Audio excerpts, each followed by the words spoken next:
తమిళనాడు, కేరళ, కర్ణాటక, తెలంగాణ దక్షిణాది రాష్ట్రాలను చుట్టేస్తున్నారు ప్రధాని మోదీ.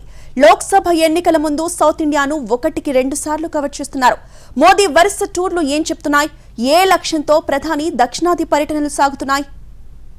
ఇక దృష్టంతా దక్షిణాదిపైనే. ఇటు అభివృద్ధి, అటు సంక్షేమ మంత్రం. దక్షిణాది రాష్ట్రాల్లో వరుస పర్యటనల్లో మోదీ రామబాణం వేగంతో ఉత్తర భారతంలో తిరుగులేని శక్తిగా ఆవిర్భవించిన బీజేపీ ఇక దక్షిణాదిన కమల దళాలను విస్తరిస్తోంది. యువత, మహిళ, రైతులే లక్ష్యంగా వరాలను కుమ్మరించే వ్యూహాలు ప్రారంభించారు. దక్షిణాది రాష్ట్రాల్లో ప్రధాని మోదీ వరుస పర్యటనల్లో పాల్గొంటున్నారు. ఇప్పటికే కేరళ, తమిళనాడు టూర్లు పూర్తి చేశారు. తెలంగాణలో 2 రోజుల పాటు పర్యటించనున్నారు. ఈ పర్యటనలో కీలక ప్రాజెక్టులకు ప్రారంభోత్సవాలు, శంకుస్థాపనలు చేస్తున్నారు. 2019 సార్వత్రిక ఎన్నికల్లో బీజేపీ తన ఓవరాల్ స్కోర్ పెంచుకొని సొంతంగానే 303 స్థానాల్లో గెలుపొందినప్పటికీ ఆంధ్రప్రదేశ్, తమిళనాడు, కేరళ రాష్ట్రాల్లో అసలు ఖాతా కూడా తెరవలేకపోయింది. తెలంగాణలో కూడా అంతంత మాత్రంగానే ఫలితాలు సాధించింది. ఈసారి బీజేపీ సొంతంగా టార్గెట్ 370 అంటూ మొత్తం కూటమి మిషన్ 400+ సీట్లు సాధించాలని లక్ష్యంగా నిర్దేశించుకుంది. దీంతో 130 స్థానాలు ఉన్న దక్షిణాదిన బీజేపీ పలు రాష్ట్రాల్లో ఖాతా తెరవడమే కాదు, వీలైనన్ని ఎక్కువ సీట్లు గెలుపొందాల్సి ఉంటుంది. అందుకే ఈ రాష్ట్రాల్లో ప్రధాని మోదీకి వ్యక్తిగతంగా ఉన్న ప్రజాదరణను ఓట్లుగా మలుచుకునేందుకు వీలైనన్ని ఎక్కువ సభలో ప్రధాని మోదీ పర్యటించేలా పార్టీ నాయకత్వం ప్రణాళికలు రచిస్తోంది. ఈ క్రమంలోనే మోదీ దక్షిణాది రాష్ట్రాల్లో సుడిగాలి పర్యటనలు సాగుతున్నాయి. అభివృద్ధిలో, సంక్షేమ ఫలాల్లో దక్షిణాది రాష్ట్రాలకు తీరని అన్యాయం జరుగుతోందని తమిళనాడు, కర్ణాటక, కేరళ రాష్ట్ర ప్రభుత్వాలు ఆగ్రహావేశాలు వెళ్లగక్కుతుంటే ఆంధ్రప్రదేశ్లో అన్ని పార్టీలు ప్రత్యక్ష, పరోక్ష సహకారంలో ఉన్నాయి. ఇటు తెలంగాణలో కాస్తో కూస్తో బలం ఉన్నా దాన్ని పెంచుకోవటం అంత తేలిగ్గా కనిపించడం లేదు. ఈ స్థితిలో తమ లక్ష్యం 370 సాధించాలంటే దక్షిణాదిలో ఎంపీ స్థానాలు భారీగా పెరగాల్సిందే. కర్ణాటకలో ప్రభుత్వం చేజారిన లోక్సభ ఎన్నికల వరకు బలం తిరిగి పెంచుకోవాలి. కానీ మిగిలిన రాష్ట్రాల్లో బీజేపీ బలం అంతంత మాత్రంగానే ఉంది. దీంతో దక్షిణాదిన బలం పెంచుకునేందుకు ప్రధాని మోదీ తన వ్యూహానికి పదును పెట్టారు. ఈ నేపథ్యంలో ప్రధాని నరేంద్ర మోదీ తెలంగాణకు రానున్నారు. మార్చి 4, 5 తేదీల్లో ఆదిలాబాద్, సంగారెడ్డి జిల్లాలో పలు అభివృద్ధి కార్యక్రమాల్లో పాల్గొననున్నారు. 4వ తేదీన ఉదయం 10:20 ఆదిలాబాద్ జిల్లాలో పలు అభివృద్ధి పనులకు శంకుస్థాపన చేస్తారు. ఆదిలాబాద్లో జరిగే బీజేపీ భారీ బహిరంగ సభలో పాల్గొంటారు. ఆ తర్వాత హైదరాబాద్లోని రాజ్ భవన్ కు చేరుకొని అక్కడే బస చేస్తారు. 5వ తేదీన సంగారెడ్డి జిల్లాలో పర్యటించనున్నారు. అభివృద్ధి పనులను ప్రారంభించడంతో పాటు బహిరంగ సభలో ప్రసంగిస్తారు. మెదక్, జహీరాబాద్ పార్లమెంటు స్థానాలు కవర్ అయ్యేలా పటంచెరు సమీపంలో బహిరంగ సభ నిర్వహించేలా ప్లాన్ చేస్తున్నారు. వాస్తవానికి మార్చి 4న కేంద్ర హోంమంత్రి అమిత్ షా తెలంగాణలో పర్యటించాల్సి ఉంది. అయితే ప్రధాని పర్యటన నేపథ్యంలో ఆయన షెడ్యూల్ రద్దయింది. ప్రధాని మోదీ మార్చి 4న ఉదయం ఢిల్లీ నుంచి విమానంలో నాగ్పూర్కు చేరుకొని అక్కడి నుంచి హెలికాప్టర్లో ఆదిలాబాద్ జిల్లాకు చేరుకుంటారు. ఉదయం 10:30 గంటల నుంచి 11 గంటల మధ్య పలు అభివృద్ధి పనులకు శంకుస్థాపన చేస్తారు. అనంతరం ఆదిలాబాద్లో నిర్వహించే బహిరంగ సభలో ప్రధాని పాల్గొంటారు. పార్లమెంటు ఎన్నికలకు సమయం దగ్గర పడుతున్న వేళ మోదీ టూర్ ఆసక్తికరంగా మారింది. బీఆర్ఎస్ ఓటమితో తెలంగాణలో సమీకరణాలు మారిపోయాయి. కాంగ్రెస్ పార్టీ అధికారంలోకి వచ్చింది. అయితే వచ్చే పార్లమెంటు ఎన్నికల్లో కాంగ్రెస్, బీజేపీ, బీఆర్ఎస్ 3 పార్టీలు మెజారిటీ స్థానాల్లో గెలవాలని చూస్తున్నాయి. గత ఎన్నికల్లో 4 ఎంపీలను గెలుచుకొని సంచలన విజయాన్ని నమోదు చేసిన బీజేపీ ఈసారి 10కి పైగా ఎంపీలను గెలవాలని గట్టిగా భావిస్తోంది. ఈ లక్ష్యంతోనే ఇప్పటికే విజయ సంకల్ప యాత్రలను ప్రారంభించింది. మోదీ టూర్ నేపథ్యంలో ఏర్పాటు చేస్తున్న సభలను విజయవంతం చేయాలని బీజేపీ శ్రేణులు సిద్ధమవుతున్నాయి. ఆదిలాబాద్, సంగారెడ్డిలో నిర్వహించే పార్టీ సభలకు భారీగా కార్యకర్తలను తరలించాలని చూస్తున్నాయి. ప్రధాని మోదీ టూర్ ద్వారా పార్లమెంటు ఎన్నికల నగారా మోగించాలని భావిస్తున్నాయి. ఇప్పటికే 6 స్థానాల్లో పోటీ చేసే అభ్యర్థుల విషయంలో క్లారిటీ ఇచ్చిన బీజేపీ రాష్ట్ర నాయకత్వం త్వరలోనే మిగతా స్థానాలకు కూడా అభ్యర్థులను ప్రకటించేందుకు సిద్ధమవుతోంది. ప్రధానమంత్రి నరేంద్ర మోదీ తెలంగాణ పర్యటన నేపథ్యంలో చేపట్టాల్సిన ఏర్పాట్లపై సచివాలయంలో ప్రభుత్వ ప్రధాన కార్యదర్శి శాంతికుమారి సమీక్షా సమావేశం నిర్వహించారు. ఏర్పాట్ల వివరాలను ఆమె అడిగి తెలుసుకున్నారు. అన్ని శాఖల అధికారుల సమన్వయంతో పనిచేసి పగడ్బందీ ఏర్పాట్లు చేయాలని అధికారులను సీఎస్ ఆదేశించారు. బ్లూ బుక్ ప్రకారం తగిన భద్రతా ఏర్పాట్లు, శాంతి భద్రతలు, ట్రాఫిక్ బందోబస్తు ఏర్పాటు చేయాలని పోలీస్ శాఖకు ప్రధాన కార్యదర్శి సూచించారు.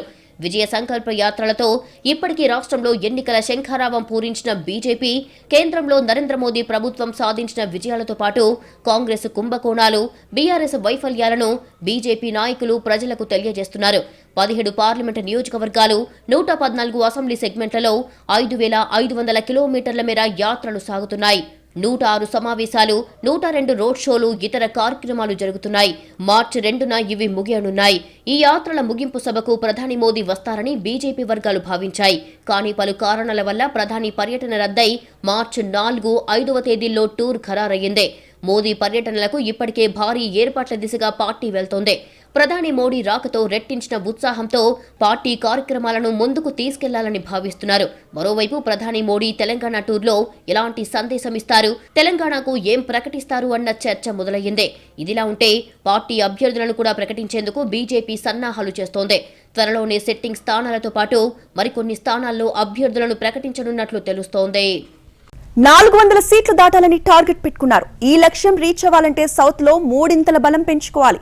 నార్త్ స్టైల్ రాజకీయాలు ఇక్కడ పెద్దగా వర్కౌట్ కావని మోదీకి తెలుసు. అందుకే అభివృద్ధి, సంక్షేమం ఎజెండాగా మోదీ దక్షిణాదిని చుట్టేస్తున్నారు. స్థానిక ప్రభుత్వాలపై విమర్శలు గుప్పిస్తూ ఈ 10 ఏళ్లలో కేంద్రం ఏం చేసిందనేది వివరిస్తున్నారు.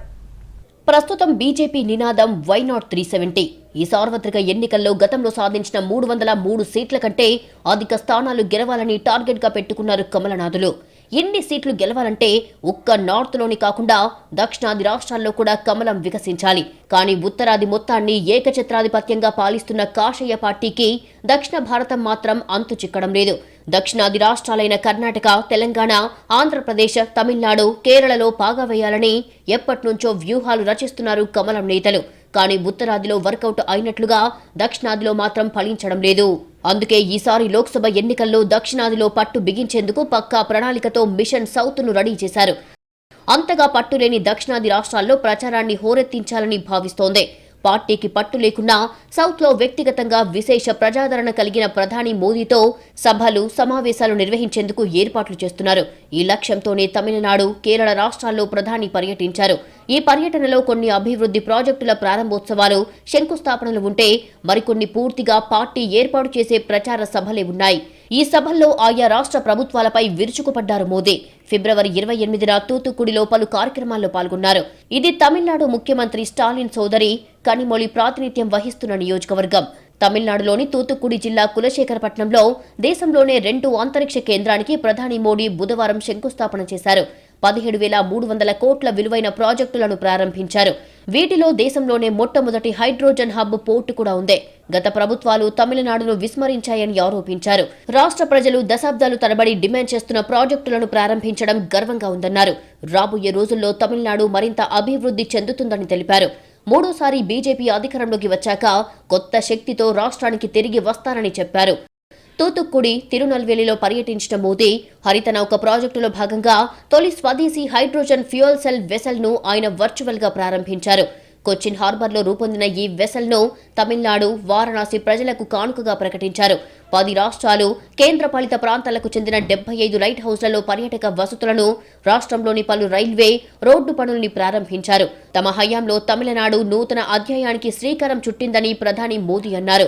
కులశేఖరపట్నంలో నిర్మిస్తున్న ఇస్రో లాంచ్ ప్యాడ్ పై క్రెడిట్ పొందేందుకు డీఎంకే తన ప్రకటనల్లో చైనా రాకెట్ చిత్రాలు ప్రదర్శించిందని ప్రధాని మోదీ ఆరోపించారు.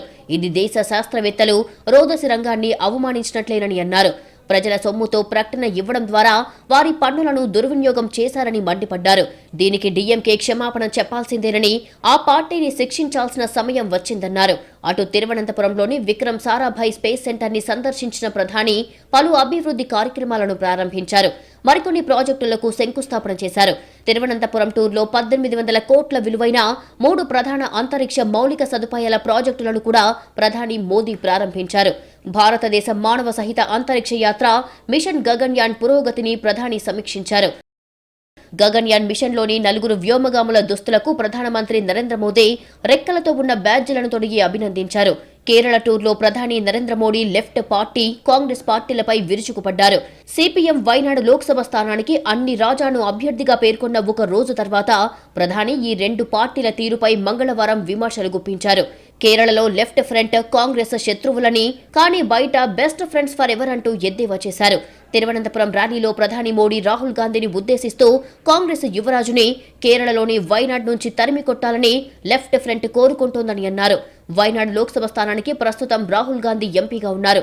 కాంగ్రెస్ కమ్యూనిస్టులకు ఒకే ప్రాధాన్యత ఉందని, వారు తమ కుటుంబాలను మాత్రమే చూసుకుంటున్నాయని, వారికి దేశ సంక్షేమం కన్నా కుటుంబ సంక్షేమమే ముఖ్యమని ప్రధాని అన్నారు. రాబోయే లోక్సభ ఎన్నికల్లో కేరళలో బీజేపీకి 2 అంకెల సీట్లు వస్తాయని ప్రధాని చెప్తున్నారు. కేరళ ప్రజల మనోభావాలు, ఆశయాలు నిజమయ్యేలా చర్యలు తీసుకోవడం తన గ్యారంటీగా భావిస్తున్నట్లు చెప్పారు. కేరళ రాష్ట్రాన్ని తమ పార్టీ ఎన్నడూ ఓటు బ్యాంకు రాజకీయాలతో చూడలేదని ఆయన తెలిపారు. 2019లో బీజేపీ ఓట్ల శాతం 2 అంకెలు దాటిందని, ఇక 2024లో బీజేపీ 2 అంకెల సీట్లను గెలుచుకోబోతోందన్నారు. లోక్సభ ఎన్నికల్లో 400 సీట్ల టార్గెట్తో పనిచేస్తున్న బీజేపీకి కేరళ కూడా భాగస్వామ్యం అవుతుందని ప్రధాని మోదీ తెలిపారు.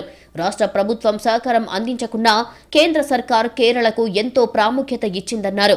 సిపిఎం అవినీతికి పాల్పడుతోందని ఆరోపించిన కాంగ్రెస్ పార్టీ ఇప్పుడు ఢిల్లీలో ఆ పార్టీతోనే పొత్తు పెట్టుకుంటున్నట్లు ఆయన ఆరోపించారు.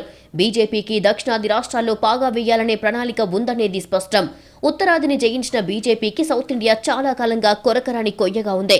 ఈ కొరతను దాటడానికి సాయశక్తులా ప్రయత్నిస్తోంది. ఉత్తరాది వ్యూహాలు ఇక్కడ వర్కౌట్ అవుతాయనేది సందేహమే. దీనికోసం ఏ రాష్ట్రానికి ఆ రాష్ట్రంలో ప్రత్యేక వ్యూహాలు అమలు చేయటం ఒక్కటే బీజేపీ ముందున్న లక్ష్యం. దీనికోసం స్థానిక ప్రభుత్వాలను టార్గెట్ చేయటం కీలకంగా పెట్టుకుంది. తమిళనాడులో డీఎంకే, కేరళలో లెఫ్ట్ ప్రభుత్వాలే లక్ష్యంగా విమర్శలు చేయటానికి కారణం ఇదే. రాజకీయ విమర్శలు, అభివృద్ధి కార్యక్రమాలు మేళవించి మోదీ టూర్లు సాగుతున్నాయి. ఓ పక్క ప్రజల్లో బలాన్ని పెంచుకోవటం, మోదీ వ్యక్తిగత ఇమేజ్ ని ఓట్లుగా మలుచుకోవటం, రాజకీయంగా స్థానిక ప్రత్యర్థుల వైఫల్యాల్ని ప్రజల్లోకి చేరేలా విమర్శలు గుప్పించటం లక్ష్యంగా మోదీ దక్షిణాది టూర్లు సాగుతున్నాయి. ఉత్తరాది పార్టీ అనే ముద్ర మామూలుగా లేదు. కర్ణాటక మినహా మిగిలిన రాష్ట్రాల్లో పెద్దగా ఎంట్రీ దొరకలేదు. ఈ ఎన్నికల్లో గతాన్ని బ్రేక్ చేసి కొత్త రికార్డులు నెలకొల్పాలని మోదీ భావిస్తున్నారు. ఈ టార్గెట్తో తమిళనాడు, కేరళ చుట్టేశారు. ఇక తెలంగాణకి రాబోతున్నారు. రాబోయే రోజుల్లో మరిన్ని పర్యటనలు ఉండబోతున్నాయి. నార్త్ లో ఆల్రెడీ దుమ్ము రేపుతోన్న బీజేపీ సౌత్ లో పాగా వేయాల్సి ఉంది. ఈ లక్ష్యంతోనే మోదీ సౌత్ ఇండియా పర్యటనలు నడుస్తున్నాయి. బీజేపీ కూటమికి 353 సీట్ల బలం ఉంది. ఇందులో 30 సీట్లు మాత్రమే దక్షిణాదిన గెలిచినవి. అందులోనూ కర్ణాటక నుండే 25 ఉన్నాయి. అంటే 323 సీట్లు బీజేపీకి ఉత్తర భారతం నుండి ఉన్నాయి. ఈ పరిస్థితిలో ఎన్డీఏ బలం 400 దాటాలంటే ఉత్తరాదిన మరింత బలోపేతం కావటంతో పాటు దక్షిణాదిన గతంలో ఎన్నడూ లేనన్ని సీట్లు గెలవాలి. కర్ణాటకలో ప్రభుత్వం ఉన్నప్పుడు 25 సీట్లు గెలిచిందే. ఇప్పుడు అక్కడ బీజేపీ అధికారంలో లేదు. ఈ లెక్కన చూస్తే దక్షిణాదిన అన్ని రాష్ట్రాలు బీజేపీకి పెద్ద టాస్కీ అని చెప్పాలి. అయితే బీజేపీ ఉత్తరాది పార్టీ అనే ముద్ర సామాన్యంగా లేదు. ఆ ముద్ర చెరిపేసుకుంటే తప్ప దక్షిణాదిన బలం పెరగటం సాధ్యం కాదు. దీనికోసమే ఇప్పుడు మోదీ దక్షిణ దేశ యాత్రలు నడుస్తున్నాయి. వచ్చే ఎన్నికల్లో ఆయన సౌత్ ఇండియా నుండి పోటీ చేస్తారు అనే వాదనలు కూడా ఉన్నాయి. కొన్నేళ్లుగా సౌత్ పై ప్రత్యేక దృష్టి పెట్టిన మోదీ వీలైన ప్రతి సందర్భంలో దక్షిణాది రాష్ట్రాలను కవర్ చేస్తున్నారు. పార్లమెంట్ భవన ప్రారంభ సమయంలో చోళ రాజవంశీయుల చరిత్రకు అద్దం పట్టే రాజదండాన్ని పట్టుకొచ్చి పెట్టారు. వారణాసిలో తమిళ, కాశీ సంఘాల ఉత్సవాలు జరిపారు. అమిత్ షా ఏదో ఒకరోజు భారత ప్రధానిగా తమిళుడిని చూడాలని ఉందని కామెంట్ చేస్తారు. ఇవన్నీ దక్షిణ భారతంపై బీజేపీ చూపుతున్న ప్రత్యేక ఆసక్తిని చెబుతాయి. ప్రధాని మోదీ ఫోకస్ కొన్నాళ్ల నుంచే ఉందే. తమిళనాడుకు ఎక్కువగా వస్తున్న ప్రధాని వీలైనప్పుడల్లా తమిళంలో మాట్లాడే ప్రయత్నం చేస్తున్నారు. ఇక తెలంగాణలో బీజేపీ కొన్ని చోట్ల బలంగా ఉంది. గత ఎన్నికల్లో 19.45% ఓట్లతో 4 స్థానాల్లో గెలిచింది బీజేపీ. ఇక్కడ సీట్ల రెట్టింపు దాటించాలి అనే వ్యూహంలో ఉంది. అయితే దక్షిణ భారతంలో తమిళనాడు, ఆంధ్రప్రదేశ్లో ప్రాంతీయ పార్టీలదే బలం. కర్ణాటకలో కాంగ్రెస్, కేరళలో లెఫ్ట్ బలంగా ఉన్నాయి. తెలంగాణలో కాంగ్రెస్, బీఆర్ఎస్ బలంగా ఉన్నాయి. అంటే 5 రాష్ట్రాల్లో ఎక్కడా ఇప్పటి వరకు పట్టు చిక్కలేదు బీజేపీకి. అందుకే ఈసారి దక్షిణాది నుంచే కనీసం 100 సీట్లు గెలవాలి అనే ప్లాన్లో ఉంది. ఒకవేళ ఉత్తరాదిన సీట్లు తగ్గినా వాటిని సౌత్ స్టేట్స్ నుంచి కవర్ చేసుకోవచ్చనేది మరో ప్లాన్. మరోపక్క బీజేపీ లోక్సభ అభ్యర్థుల జాబితాలు కూడా రెడీ అవుతున్నాయి. ఇప్పటికే 100కు పైగా సీట్లతో ఫస్ట్ లిస్ట్ సిద్ధం చేసింది. మొదటి జాబితాలోనే ప్రధాని మోడీ, అమిత్ షా పేర్లు ఉండనున్నాయి. వారణాసి నుంచి మరోసారి పోటీ చేయనున్నారు మోడీ. ఇక పనితీరు సంతృప్తిగా లేని ఎంపీలను పక్కన పెట్టాలని డిసైడ్ అయ్యింది బీజేపీ. ఈసారి ఏకంగా 60 నుంచి 70 మంది సిట్టింగ్లను పక్కన పెట్టే అవకాశం ఉంది. వీరి స్థానంలో కొత్త వారికి అవకాశం ఇవ్వాలని నిర్ణయానికి వచ్చింది. కేంద్ర మంత్రులు నిర్మలా సీతారామన్, జ్యోతిరాదిత్య సింధియా కూడా పోటీ చేయబోతున్నారు. ఈసారి ఓబీసీలకు పెద్దపీట వేసే ఛాన్స్ ఉంది. 2019 ఎన్నికల్లో 85 మంది ఓబీసీ అభ్యర్థులు గెలిచారు. దాంతో వారిలో మెజారిటీ సభ్యులకు మరో అవకాశం ఇచ్చే ఆలోచనలో ఉంది హైకమాండ్. అభ్యర్థుల ఎంపిక విషయంలో బీజేపీ జాగ్రత్తలు తీసుకుంటోంది. 4-5 దశల్లో వడపోతలు నిర్వహించింది. చివరికి ఒక్కో సెగ్మెంట్ నుంచి 3 అభ్యర్థుల పేర్లను షార్ట్ లిస్ట్ చేసింది. ఆ జాబితా కేంద్ర ఎన్నికల కమిటీ దగ్గరికి చేరింది. నిన్న రాత్రంతా కసరత్తు చేశారు. మార్చి 10లోపు తొలి జాబితాను ప్రకటించే అవకాశం ఉంది. లోక్సభ ఎన్నికల షెడ్యూల్ కంటే ముందే అభ్యర్థులను ప్రకటించే ఆలోచనలో ఉంది బీజేపీ. తొలి జాబితాలో తెలంగాణతో పాటు యూపీ, మధ్యప్రదేశ్, రాజస్థాన్, ఉత్తరాఖండ్, గుజరాత్, ఛత్తీస్గఢ్, గోవా, కేరళకు సంబంధించిన అభ్యర్థులను ప్రకటించే ఛాన్స్ ఉంది. మెజారిటీ స్థానాలకు అభ్యర్థులను ప్రకటించి ఇండియా కూటమిపై ఒత్తిడి పెంచే వ్యూహంలో ఉంది. మార్చి 10లోపు 50% లోక్సభ స్థానాలకు అభ్యర్థులను ఖరారు చేసే అవకాశం ఉంది. 2019 ఎన్నికల్లోనూ ఇదే వ్యూహం అమలు చేసింది బీజేపీ. అయితే పంజాబ్, ఆంధ్రప్రదేశ్, తమిళనాడులో అభ్యర్థుల ఎంపిక కసరత్తును ప్రస్తుతానికి హోల్డ్లో పెట్టాలని నిర్ణయించారు. ఈ 3 రాష్ట్రాల్లో పొత్తులు కన్ఫర్మ్ అయ్యాక సీట్లను ఖరారు చేయాలి అనే నిర్ణయానికి వచ్చారు కమలం నేతలు. తెలంగాణలో 7 స్థానాల్లో అభ్యర్థులను దాదాపు ఖరారు చేసింది బీజేపీ హైకమాండ్. ఆదిలాబాద్ మినహా 3 సిట్టింగ్లను కొనసాగించాలి అనే నిర్ణయానికి వచ్చిందని తెలుస్తోంది. మరోపక్క అమరావతిలో బీజేపీ ముఖ్య నేతల సమావేశం జరగనుంది. దీనికి జాతీయ సహా సంఘటన ప్రధాన కార్యదర్శి శివప్రకాష్ జీ హాజరు కాబోతున్నారు. ఈ సమావేశాలకు రావాల్సిందిగా కోర్ కమిటీ నేతలతో పాటు జిల్లాల ముఖ్య నేతలకు ఆహ్వానాలు వెళ్లాయి. ఈ సమావేశంలో పొత్తుల వ్యవహారంపై చర్చించే అవకాశం ఉంది. ఇటు తెలంగాణలో బీజేపీ అగ్రనేతలు వరుస ఎన్నికల పర్యటనలకు సిద్ధమవుతున్నారు. ఫిర్ ఏక్ బార్ మోదీ సర్కార్ నినాదంతో రాష్ట్రంలో విజయ సంకల్ప యాత్రలు చేస్తున్నారు. వచ్చే లోక్సభ ఎన్నికల్లో రాష్ట్రం నుంచి కనీసం 10 ఎంపీ సీట్లు గెలవడమే లక్ష్యంగా పెట్టుకున్న నేపథ్యంలో కాంగ్రెస్, బీఆర్ఎస్లు ప్రచారాన్ని ప్రారంభించకముందే ముమ్మరంగా ప్రచారం చేపట్టాలని బీజేపీ భావిస్తోంది. ఆ మేరకు ఆ పోటీలకు అభ్యర్థుల ప్రకటనకు ముందే ఈ నెలాఖరిలోగా అభ్యర్థుల తొలి జాబితాను ప్రకటించి ఎన్నికల ప్రచారం చేసేందుకు బీజేపీ నిర్ణయించినట్లు తెలుస్తోంది. ఈ నేపథ్యంలో ప్రధానమంత్రి నరేంద్ర మోడీ సహా అగ్రనేతలు రాష్ట్రంలో పర్యటించి సభలు నిర్వహించేందుకు సన్నద్దమవుతున్నట్లు తెలుస్తోంది. ఆదిలాబాద్, సంగారెడ్డి సభల్లో ప్రధాని మోడీ పాల్గొనబోతున్నారు.